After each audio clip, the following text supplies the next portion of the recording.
Bom dia, bom sábado para vocês.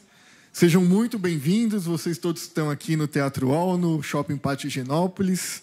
Sejam bem-vindos, espero que vocês gostem, espero que vocês possam louvar bastante. E para você que está nos assistindo de casa, bem-vindo também. Obrigado por deixar a gente entrar na sua casa.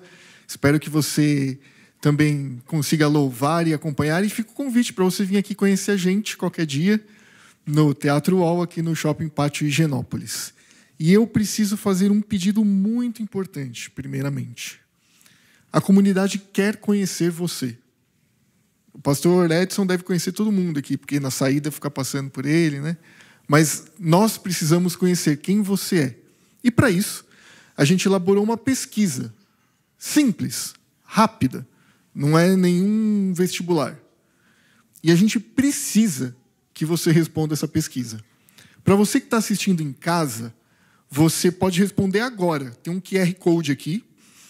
Você só colocar seu celular aí, apontar para ele e já vai abrir na pesquisa.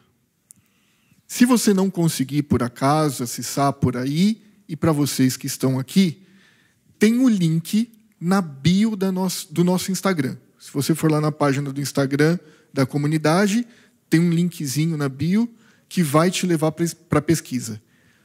Posso contar com vocês? Por favor, sim?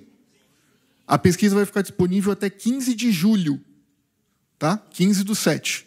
Então tem um tempinho, não deixa para a última hora e vai ajudar bastante a gente. Tá bom? Quando eu tinha 14 anos, eu fui sequestrado. Agora eu dou risada, né? Enfim. A grande questão é, será que a gente precisa lembrar das coisas ruins que aconteceram com a gente? Será que é saudável lembrar? Qual o efeito que as lembranças, principalmente de coisas que nos marcaram negativamente, pode ter na nossa vida?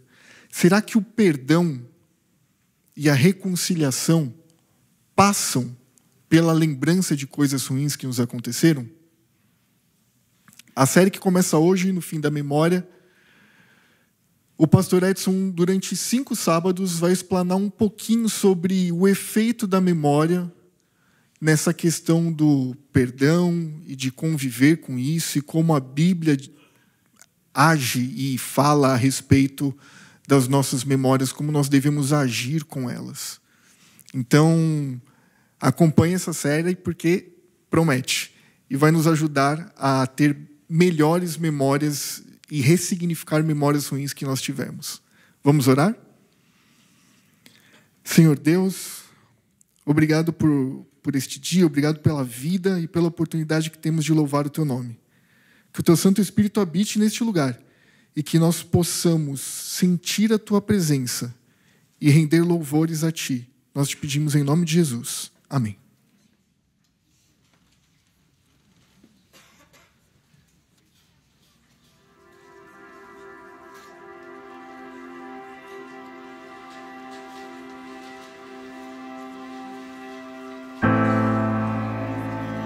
Deus continua falando, soprando aos ouvidos de todas as pessoas, em todos os lugares.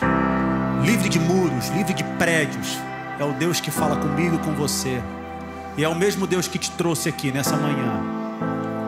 Que convida, com uma voz doce, suave, a você se erguer do lugar onde você está, para que nós possamos cantar louvores ao seu nome.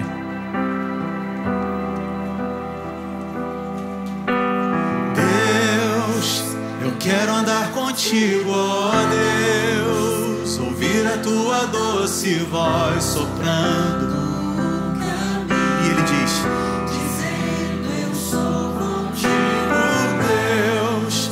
Eu quero ser inteiro teu, viver em plena comunhão, amar meus inimigos e ser achado em Cristo Deus.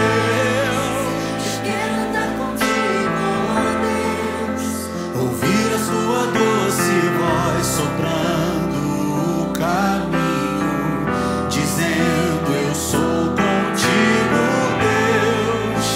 Eu quero ser inteiro teu, viver em plena comunhão, amar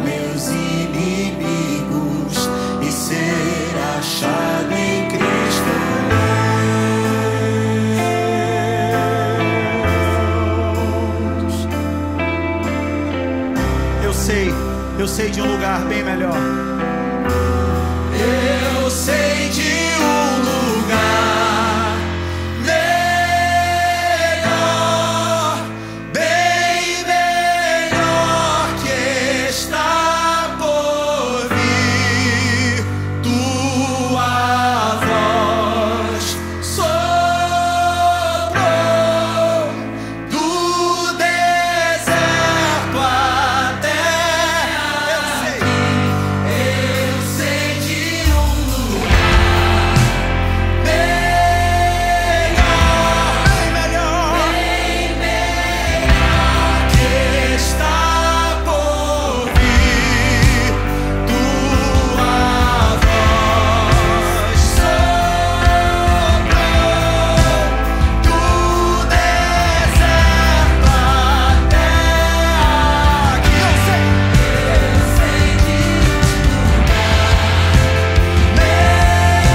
melhor, bem melhor que está por vir. A mesma voz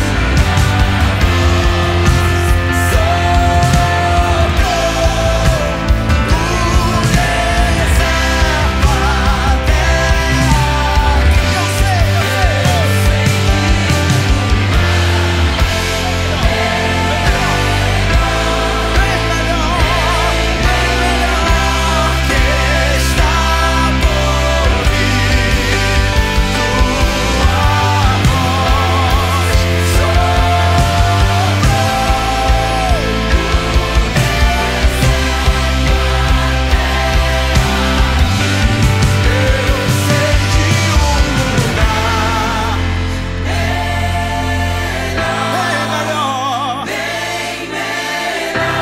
que está por vir. Sua voz soprou do deserto até aqui. E a voz de Deus continua soprando. Continua soprando. E é a voz que está com você nos lugares onde você vai.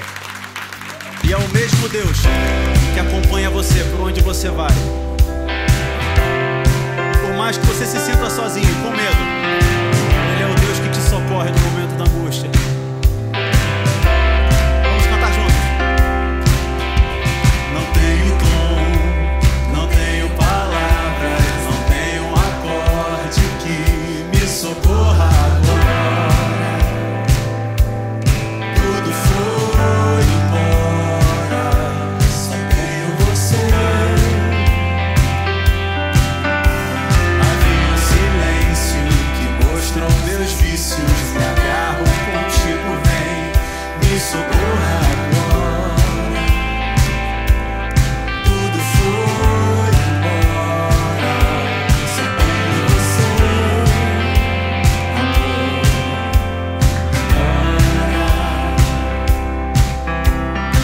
Essa não é mais uma canção de amor.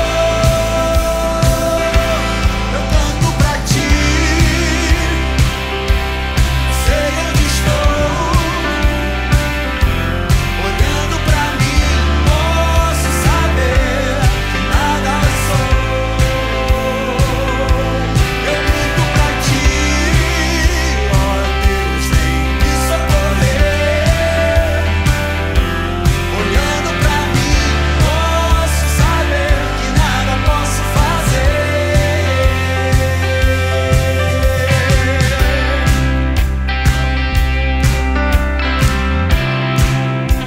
Ele é o Deus que te socorre. Não tenho tom, não tenho palavras, não tenho um acorde que me socorra agora. Tudo foi embora, só tenho você. Havia um silêncio que mostrou os meus vícios. Me agarro contigo, vem, me socorra agora. Tudo foi embora, só tenho você. Agora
pra ele. Sei onde estou, olhando pra mim, posso saber que nada sou. Grita pra ele. Eu grito pra ti, ó Deus, vem me socorrer. Olhando pra mim, posso saber que nada posso fazer.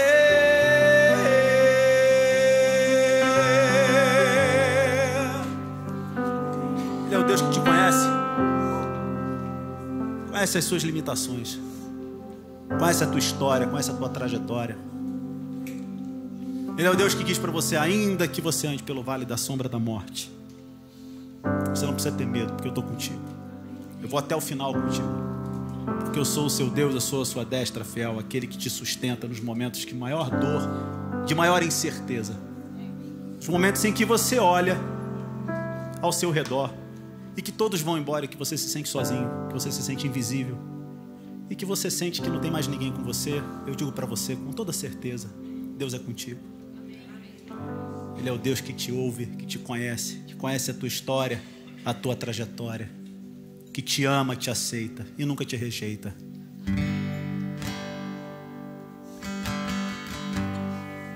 Ele é o Deus que diz para você, você é a menina dos meus olhos, você é a minha igreja, escolhi você para ser meu corpo. Imagem e semelhança minha. Se você se sente esquecido, quem sabe deixado para trás, sequestraram tua paz. Pode ser que não reconheçam teu jeito de amar, a tua cor, tua origem, teu valor.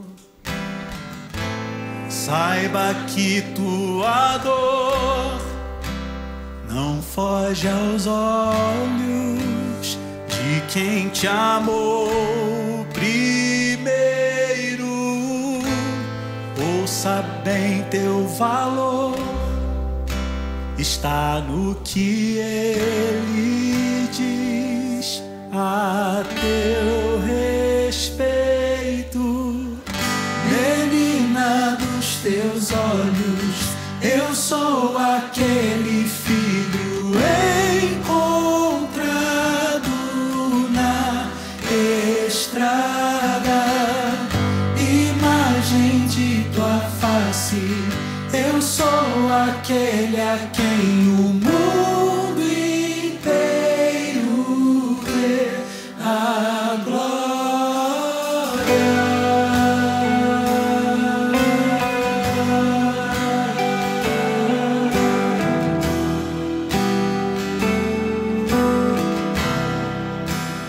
Ele é o Deus que tudo vê.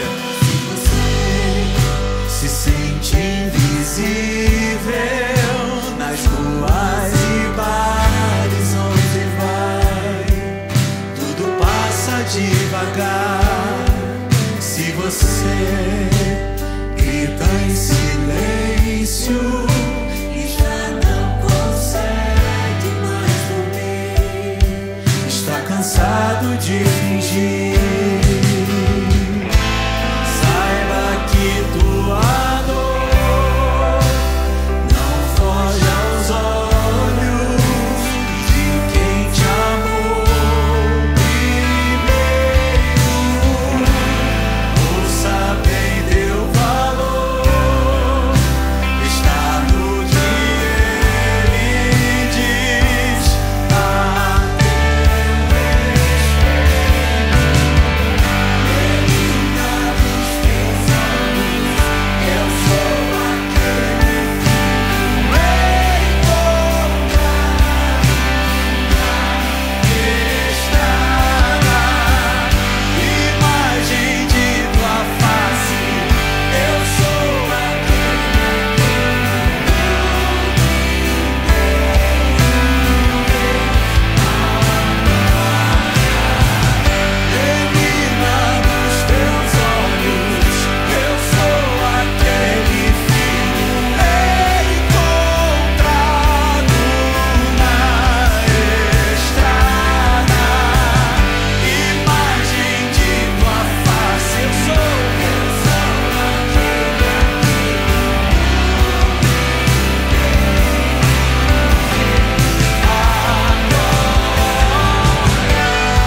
teus olhos, eu sou aquele filho encontrado na estrada, imagem de tua face. Eu sou aquele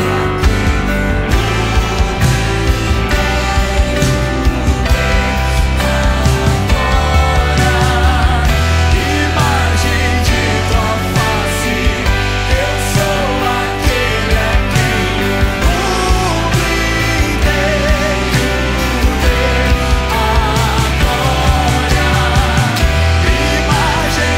Imagem de tua face. Eu sou aquele a quem o mundo inteiro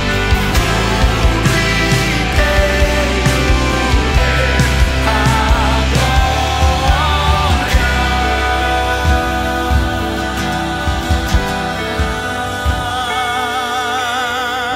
agora. Menina dos teus, eu sou aquele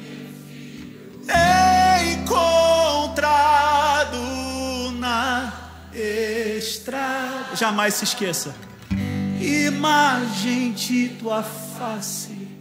Eu sou aquele a quem o mundo inteiro vê a glória.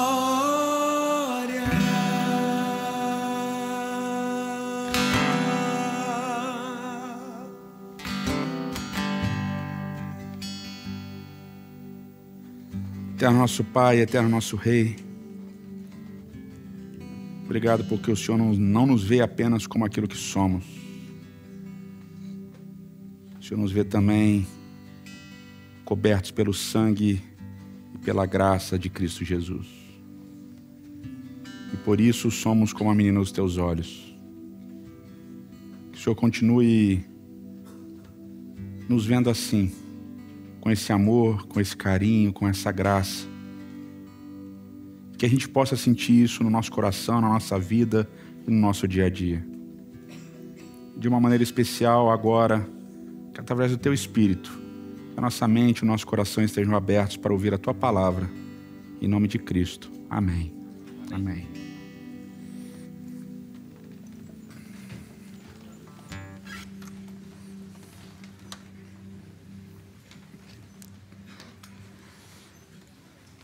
Bom sábado para vocês, prazer recebê-los aqui.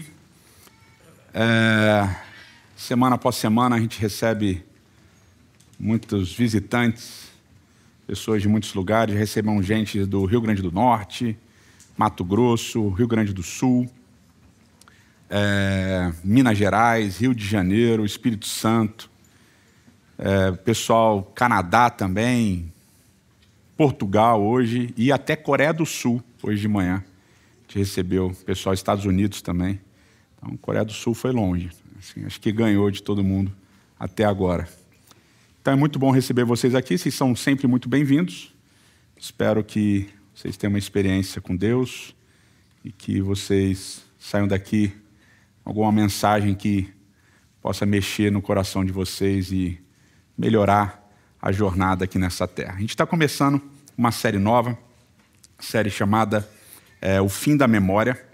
E essa série chamada O Fim da Memória é baseada livremente no livro homônimo, ou seja, com o mesmo nome, do Miroslav Volf, chamado O Fim da Memória. Tá? Então, para deixar claro, o livro do Miroslav Volf é O Fim da Memória. E a gente vai trabalhar alguns aspectos importantes, se vocês pararem para pensar, desde do início, mais ou menos do início desse ano, a gente está trabalhando uma temática que vai se repetindo, porque ela é uma temática difícil, ela é uma temática complexa e que exige da gente uma série de posturas.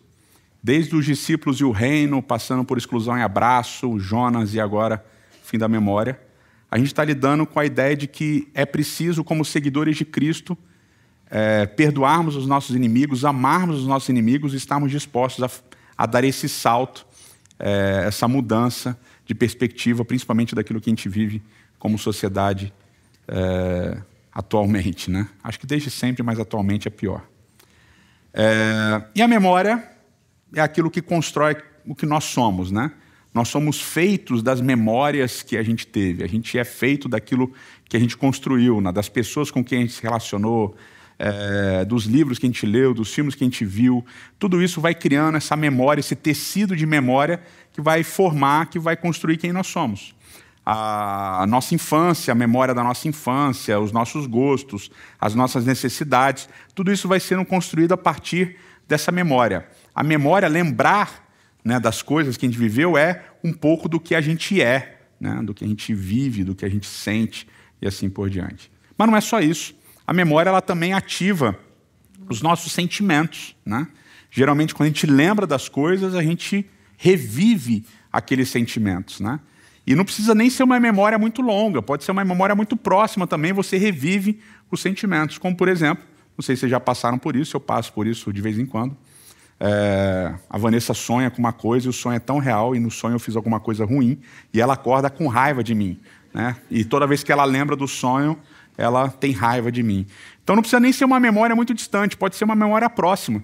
Mas quando você acessa a memória, você revive os sentimentos, e todos aqueles sentimentos voltam de uma maneira muito forte. Mas a memória ela é multifacetada, ela é complexa. E a maneira como a gente acessa a memória é complexa também.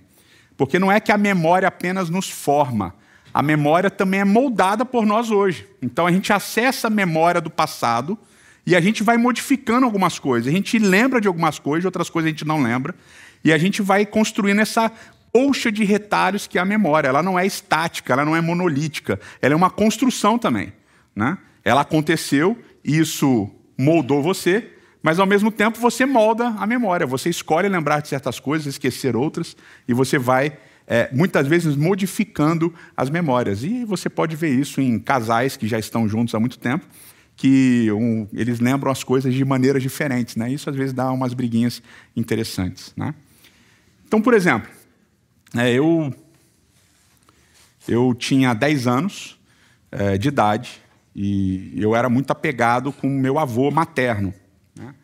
O pai da minha mãe era um indivíduo que eu amava assim, e até hoje, né, amo. Ele já morreu, mas amo a memória dele. E o meu avô, a gente tinha uma ligação tão forte, tão profunda, que quando eu ia passar férias na casa dele, ele tinha uma chacarazinha aqui em São Roque, eu ia passar férias na casa dele com meus irmãos, eu literalmente expulsava a minha avó do quarto e eu dormia na cama com meu avô. E minha avó tinha que dormir no sofá-cama da sala, porque eu queria dormir com meu avô. E não tinha quem fizesse eu mudar de ideia, eu dormia com meu avô. E meu avô, um sujeito forte, né, careca também, um pouco que nem eu, tinha só cabelo aqui do lado, mais ou menos que nem eu também, bastante cabelo branco. E ele acordava às 5h30 da manhã, fazia o culto dele, eu fazia o culto com ele, a gente saía para dar comida para os cachorros, ele tinha muitos cachorros. E aí a gente saía para comprar pão num supermercado que tinha ali perto e tal, aí voltava, aí a gente ia acordar os meus irmãos e a minha avó para tomarem café da manhã juntos. Então tinha uma experiência constante com meu avô de muito amor, de muito carinho.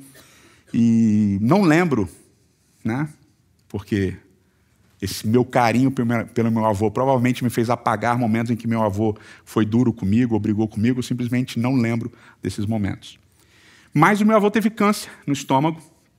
Eu contei isso esse ano numa série que a gente fez, O Pecado da Certeza. Meu avô teve um câncer no estômago, um cara saudável, vegetariano, atlético, e morreu repentinamente. E eu lembro que um dia antes da cirurgia dele no hospital, eu passei o dia todo com ele. Era uma quarta-feira, e eu não lembro exatamente o que a gente conversou, mas eu lembro uma frase que ele falou, porque foi uma frase que ele disse 2 vezes para mim. Uma logo que ele descobriu que tinha câncer, e outra nesse dia antes dele operar o câncer para tirar o tumor, e depois dessa cirurgia, que o médico cometeu um erro, e infelizmente ele nunca mais voltou, né? Ele foi para a cirurgia, não voltou mais, morreu. Mas ele falou 2 vezes, meu sonho é que você seja pastor. Tem um sonho, meu sonho é que você seja pastor.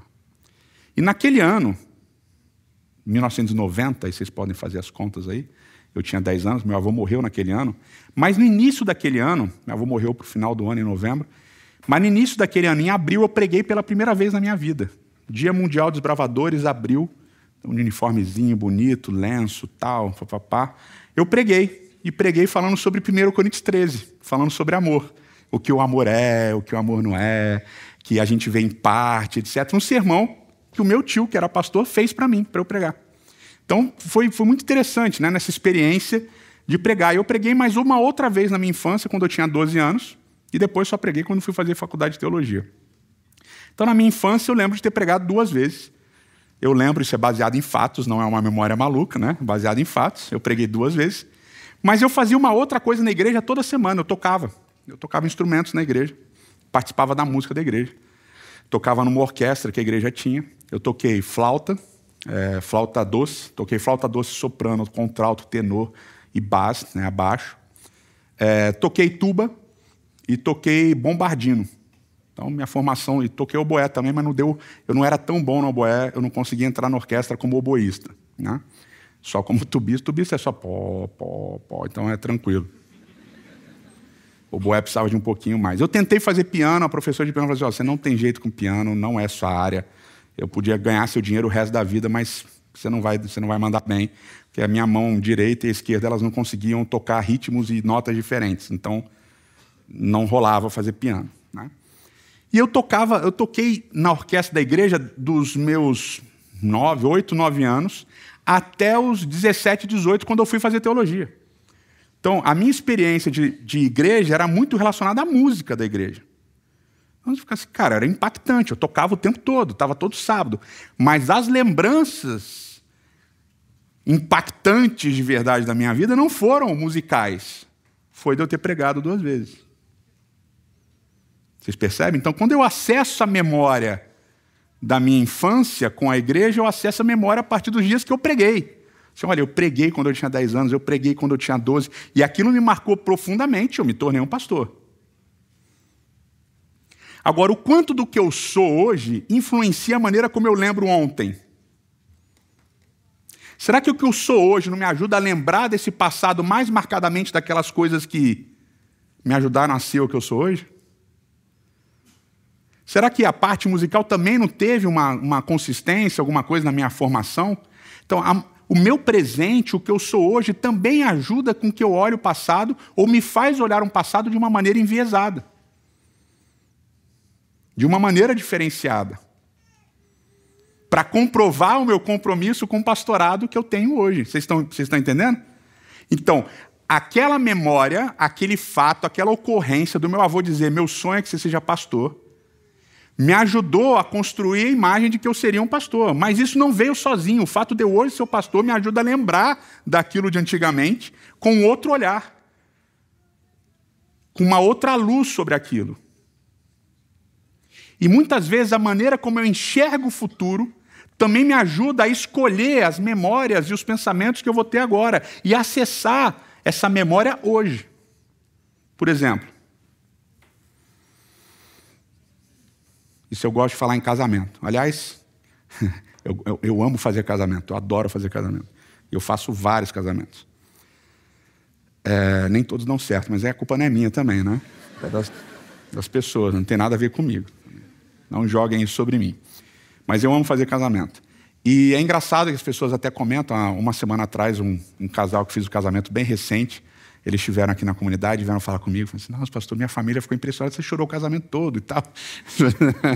Falei, o que eu faço casamento, mas eu choro.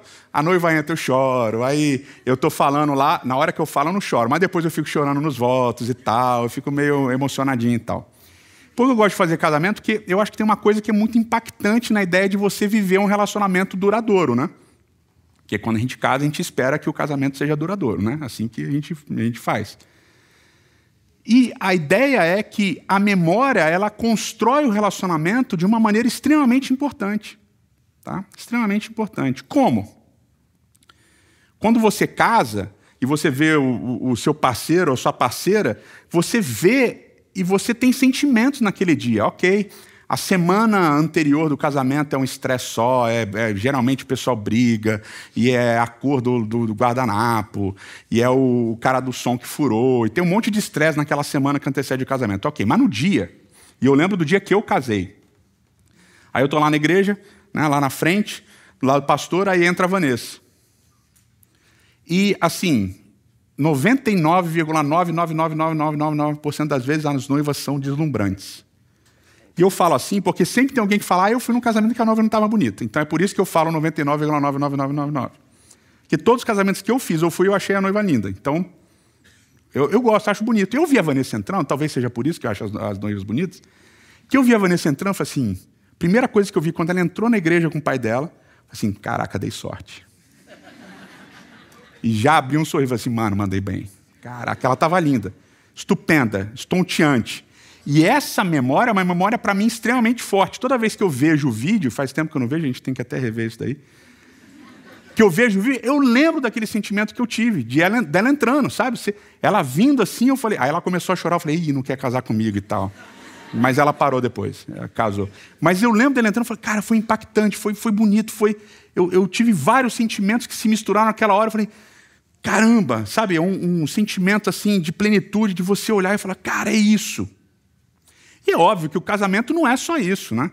Tem a lua de mel legal, já tem os estresses na lua de mel, arrumar mala, não sei o que lá, tal. Aí depois tem avião, aí depois tem o início da vida, aí vem a rotina, aí tem que pagar a conta, tem que ir para lá, tem que ir para cá. Aí quando vem os filhos, piora. Os filhos são uma bênção, Daniel e Yosef, são uma bênção. Mas assim, aí você tem que resolver um monte de outras coisas. O relacionamento fica estressante, porque é a hora de dormir, é a hora de comer, é a hora de fazer papinho, é a hora de não sei o que lá, tal. Então tem briga, tem estresse, tem um monte de coisa que rola no relacionamento. E quando circunstancialmente as coisas não estão boas no relacionamento, no casamento, o que eu escolho lembrar? Ou que memória eu escolho acessar? Vocês estão entendendo? Porque o que acontece com a gente é geralmente assim. Vanessa fez alguma coisa que eu não gostei, ou esqueceu de fazer alguma coisa que eu pedi, sei lá, alguma coisa assim. Se eu escolho acessar certas memórias, como é que eu vou reagir? Que é natural, e eu faço isso, porque eu erro o tempo todo também, né? Você sempre faz isso. Você sempre faz isso. Não, toda vez... É mentira, não é aquela pessoa sempre fazendo, não é verdade. Mas eu escolhi acessar a minha memória naquele momento, o quê? Todas as vezes que ela fez a mesma coisa. Para criar um padrão, e nesse padrão colocar sobre ela mais culpa. Não é verdade? Então eu escolho a maneira como eu acesso a minha memória. Eu escolho a maneira como me relaciono com as lembranças que eu tenho. E se circunstancialmente as coisas não estão boas, qual é a minha tendência natural? Lembrar das situações não boas. Se o pai briga com você ou a mãe briga com você, aí você, poxa, meu pai sempre briga assim, minha mãe sempre briga assado. Se um amigo te fala alguma coisa ou faz mal a você, não, meu amigo sempre faz. A gente tem uma tendência de acessar a memória daquela circunstância ruim e essa circunstância ruim vai ser enfatizada. Mas eu posso escolher o que eu posso lembrar. Talvez não no primeiro instante, mas no segundo. Eu posso escolher numa circunstância ruim, num momento ruim, eu posso escolher acessar, não, mas tá ruim agora, mas já teve momentos bons. Eu lembro quando ela entrou na igreja, bonita, vestida de noiva, nossa, foi tão lindo, eu lembro, nossa.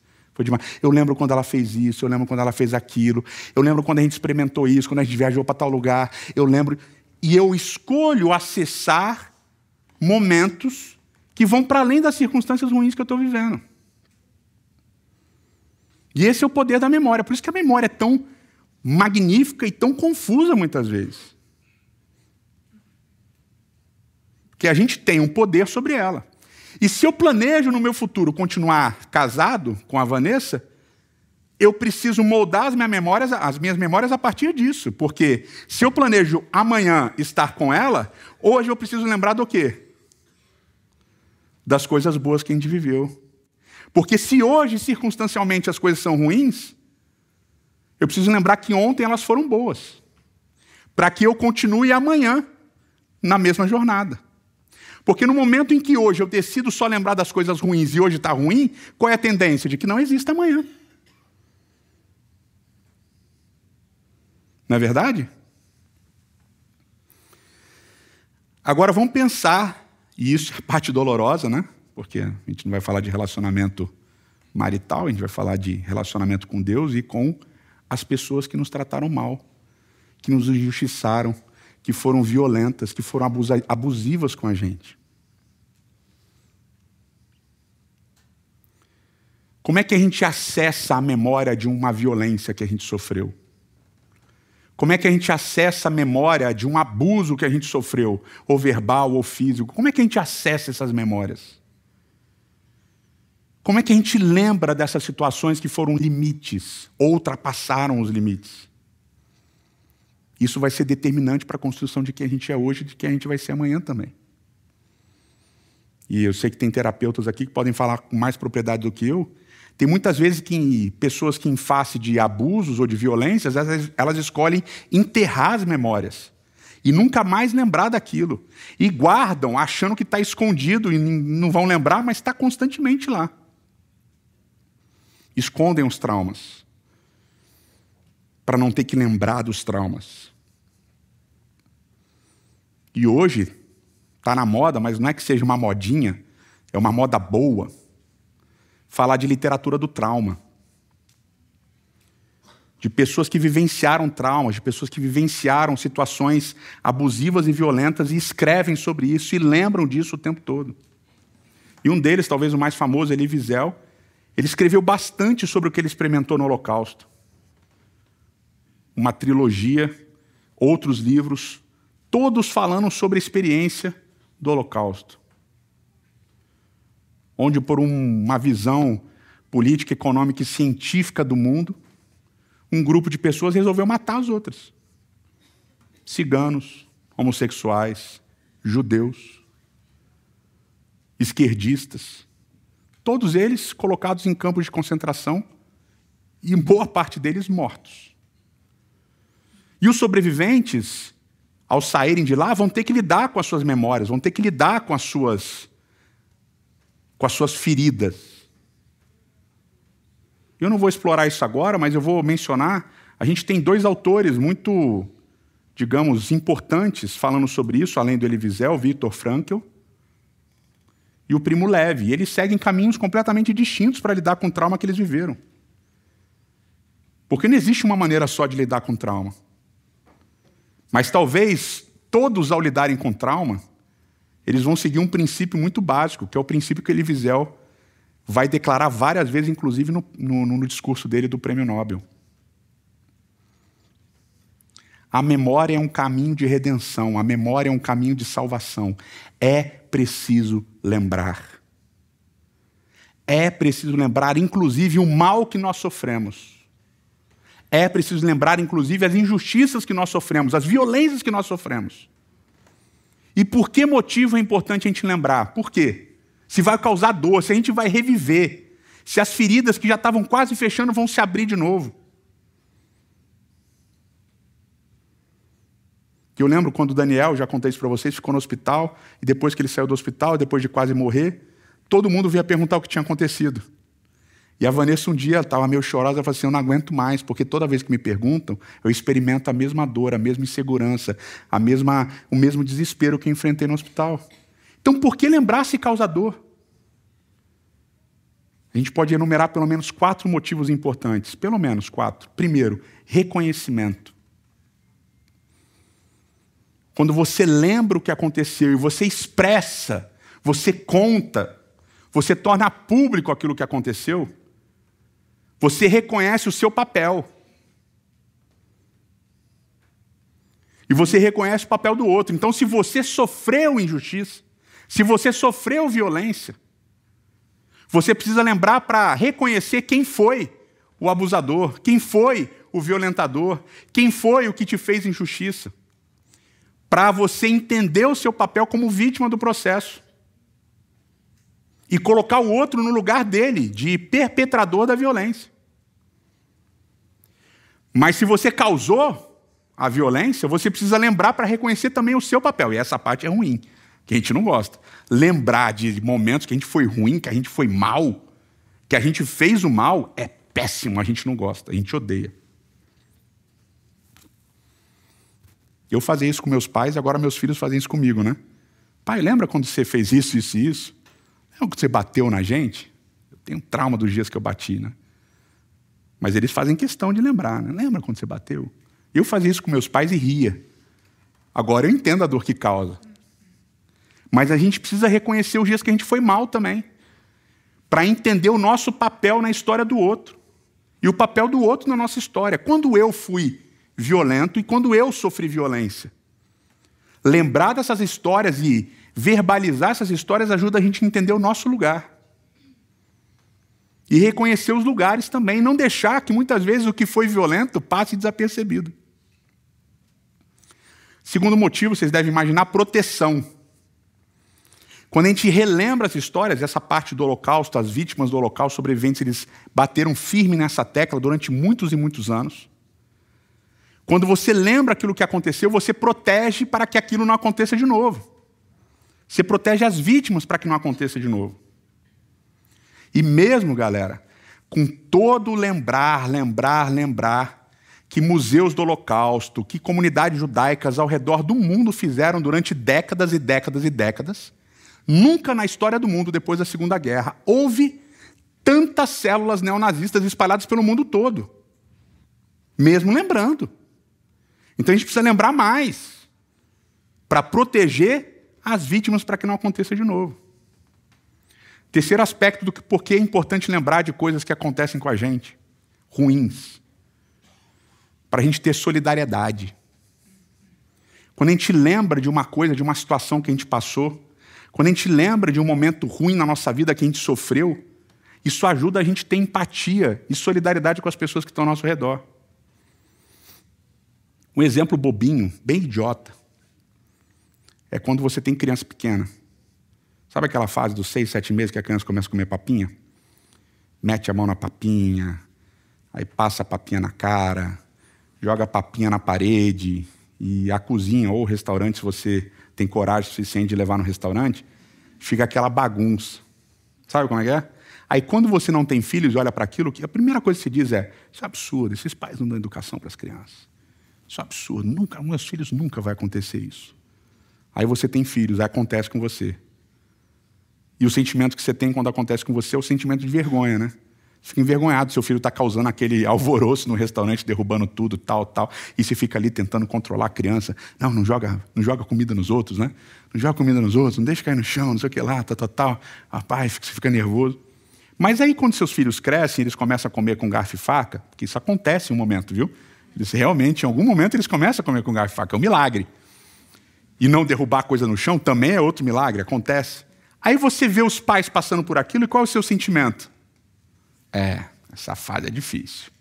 E eu geralmente passo assim do lado, assim, mano, fica tranquilo, isso acontece com todo mundo. Para dar aquela tranquilizada na vergonha que os pais estão sentindo. Então, as coisas ruins que aconteceram conosco, os sentimentos de injustiça, as injustiças factuais, as violências ajudam a gente a desenvolver uma solidariedade para com as outras pessoas que muitas vezes vão passar por situações parecidas com você. Ou na família, ou no trabalho, ou no emprego e assim por diante. E por fim, lembrar é a maneira como a gente começa a curar as feridas. Quando a gente lembra, a gente começa a curar as feridas, porque a gente começa a colocar as coisas em perspectiva. E uma das perspectivas mais importantes que a gente coloca, as memórias das coisas ruins que aconteceram com a gente é: passou. Passou. Lembrar de situações violentas e injustas que nós sofremos ou que nós praticamos. Muitas vezes não ajuda a gente a perceber que aquilo passou.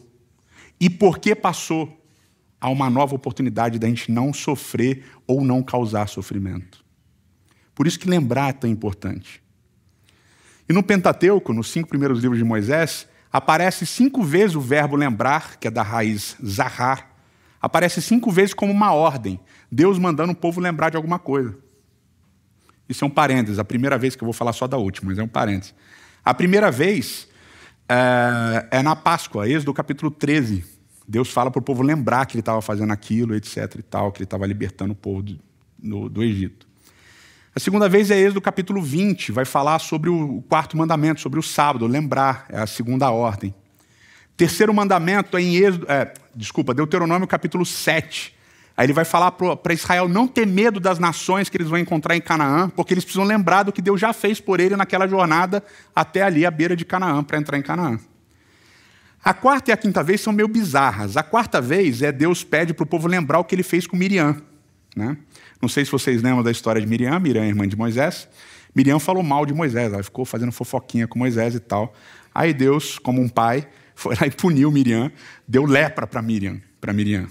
E aí Miriam ficou leprosa e depois de um determinado tempo, Deus curou Miriam. Aí Deus fala assim, olha, vocês vão entrar na terra, tal, quando alguém estiver leproso, blá, blá, blá, toma cuidado, pá. Ele fala assim, lembra do que eu fiz com Miriam. Então é uma vez bizarra, né? Tá lembrar da leprosa, né? Uma coisa meio estranha. E a quinta vez é também uma lembrança estranha, que é a lembrança de Amaleque. Êxodo capítulo 17, o povo tinha acabado de experimentar 2 processos muito confusos, muito difíceis do ponto de vista de sobrevivência. Eles não tinham comida, eles reclamam, Deus manda o maná, tem o episódio das codornizes também. Aí no Êxodo capítulo 17 eles não têm água e Deus manda Moisés bater na água e da rocha sai água. Na sequência da história, o texto diz que os amalequitas, vendo que Israel estava ali debilitado, estava meio sem comida direito, sem água direito, os amalequitas atacam Israel, e atacam Israel pela retaguarda. Era um povo que não tinha arma, tinha acabado de sair do Egito, não tinha designação de quem era capitão, quem era soldado, quem era sargento, sei lá, não tinha nada, tinha acabado de sair do Egito. E os amalequitas atacam Israel para dizimar Israel e matar Israel. Matam muitas mulheres, crianças, e é aquele episódio que Josué acaba formando ali uma galera para defender a retaguarda do povo que estava sendo atacado pelos amalequitas, e aí Moisés, quando ele está no alto do monte com os braços levantados, o povo ganha, quando ele fica cansado e abaixa os braços, o povo perde.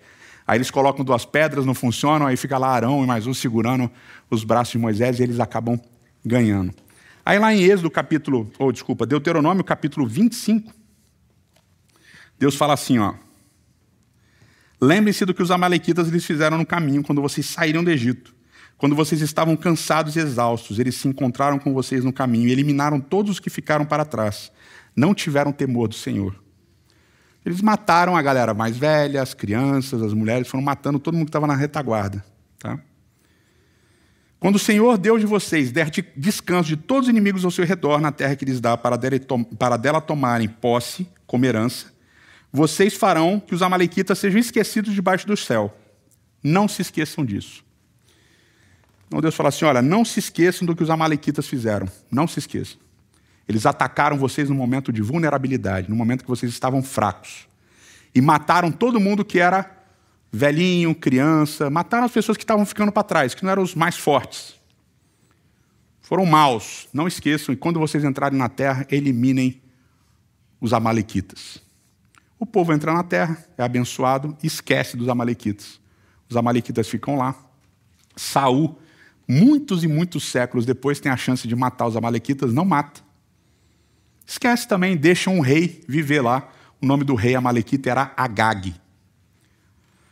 Depois de muitos anos que Agag permaneceu vivo, o povo de Israel está no exílio, nos Medo-Persas, e surge um cara que quer matar o povo de Israel todinho.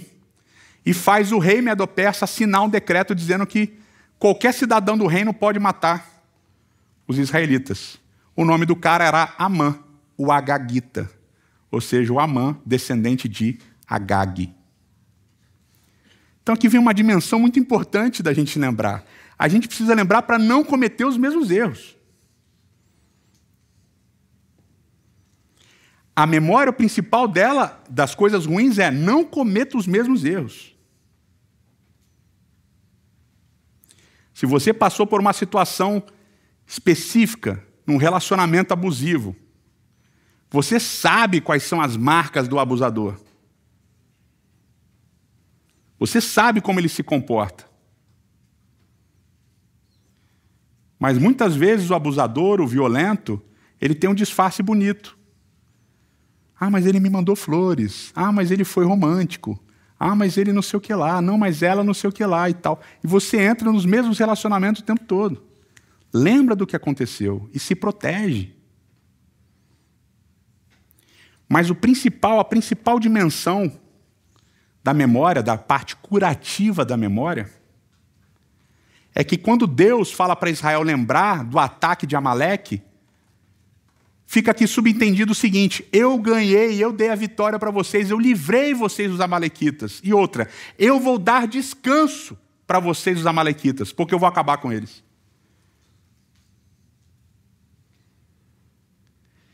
Então hoje, você que está aqui hoje, todas as memórias de situações violentas e abusivas que você passou são passado. Você superou todas. E você agora olha para o futuro. Porque se você passou por todas, se hoje você está passando, você tem a certeza que você vai passar de novo. E você olha para o futuro porque você tem a certeza de que Deus vai te trazer descanso. Ele vai trazer descanso da violência e do abuso que você sofre.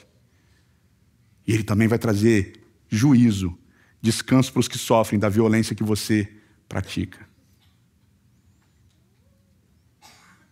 E essa é a dimensão que ajuda a gente a se curar daquilo que a gente viveu. Tanto do que sofremos, tanto daquilo que fizemos sofrer. Deus vai trazer juízo. E se você passou por essas circunstâncias e você venceu, porque Ele esteve do seu lado e Ele continua do seu lado. E vai continuar até que Ele traga a justiça finalmente para todas as pessoas. Eterno nosso Pai, nosso Rei, nessa jornada que a gente tem, uma jornada cheia de altos e baixos, mas principalmente uma jornada cheia de sofrimento também. Sofrimentos pequenos, sofrimentos médios, sofrimentos grandes. E muitas vezes a gente revive os sentimentos desses sofrimentos. Mas hoje, Senhor, que nós possamos ter uma nova luz sobre esses sofrimentos e acessar esses momentos de injustiça e de violência, na certeza de que o Senhor nos libertou de cada um deles e na certeza de que em breve o Senhor vai nos libertar de todos eles de uma vez por todas. Nos ajude a descansar na confiança de que o Senhor vai nos guiar, de que o Senhor vai nos proteger, de que o Senhor vai nos curar. É o que nós te imploramos em nome de Jesus. Amém.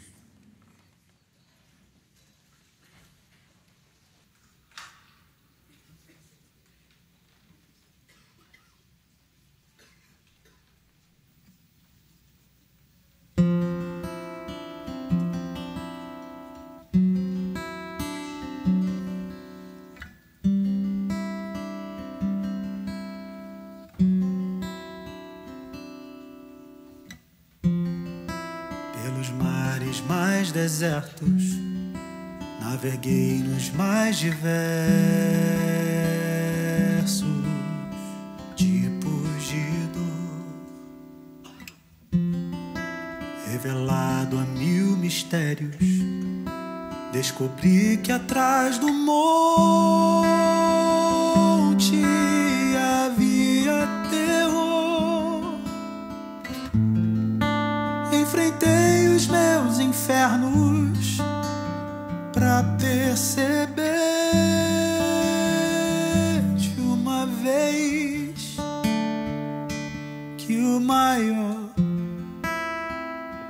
inimigo que eu tenho sou eu.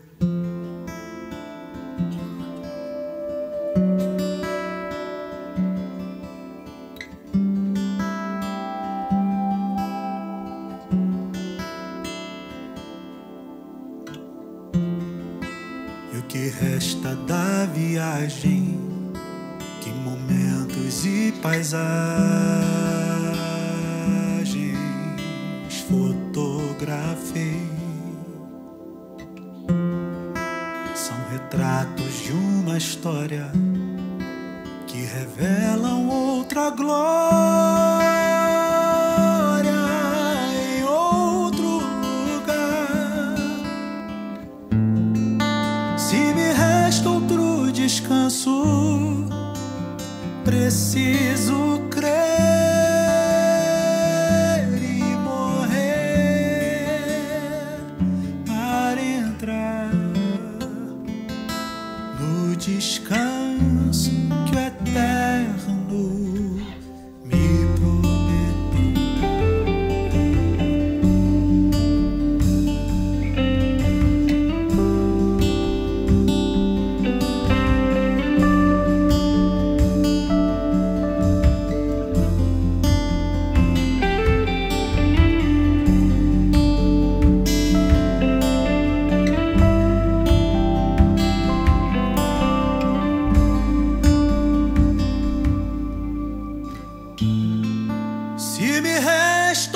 descanso, preciso crer e morrer para entrar no descanso que o Eterno me prometeu. Me prometeu.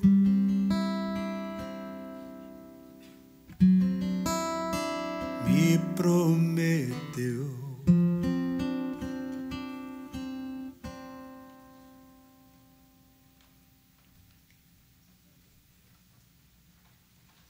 Que o Senhor te abençoe e te guarde, que o Senhor faça brilhar o seu rosto sobre ti, tenha misericórdia de ti, que o Senhor sobre ti levante seu rosto e te dê a paz. Obrigado pela presença de vocês, um abraço e até semana que vem.